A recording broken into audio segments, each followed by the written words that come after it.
My room is a pale cube, carpeted, with a metre-wide intrusion on one wall from the box around the chimney flue. There's a stretched-out radiator that runs under the only window for about 5 feet.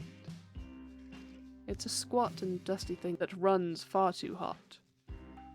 When the air turns colder and thicker in the late evening, the radiator expands and my beechwood desk tightens up, and they both clack at each other, right as I'm getting hypnagogic.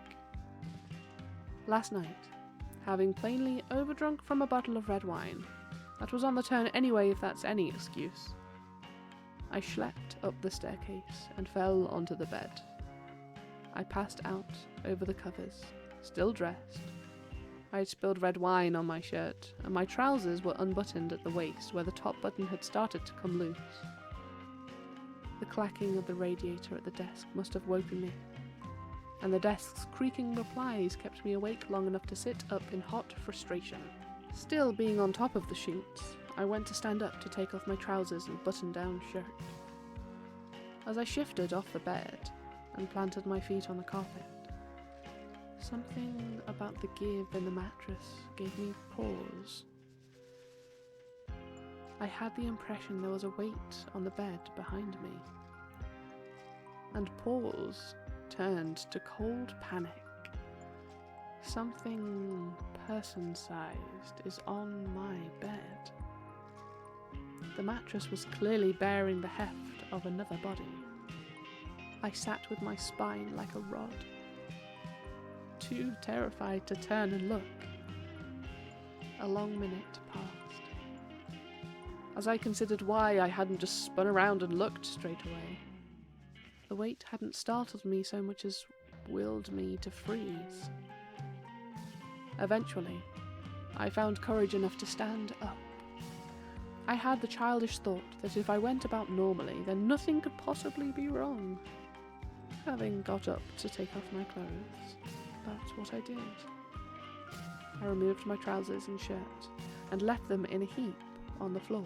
Now underdressed for a paranormal experience, but not necessarily for anything unwelcome but human. I turned around slowly.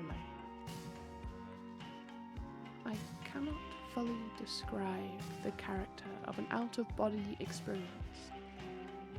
If I had to try, I would draw a line between seeing myself in the mirror, seeing a picture of myself from the side, and seeing myself on an old home video. From one sensation to the other in a straight upward path from left to right. On this graph of experiencing myself outside of my own skin, what I saw on my bed was way out to the right. Way above the home video. I am lying on the bed.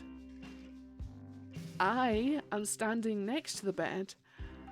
I am so convinced that I am standing next to the bed that I start to doubt it's me lying on the bed, asleep, unmoving. Now, my out-of-body experience is an out-of-self one. I am something else. In the division of my standing self from my sleeping counterpart, the sleeping person becomes alien to me, even hateful. I walked around the bed to its foot, with my back to the chimney wall. I stare at my unjoined twin, and as I stare, I start to drain, and my eyelids snap together. Right as I feel like I'm going to pass out with my back pushed up against the cold wall, I open my eyes again. The body, the copy, is sat up, staring back at me.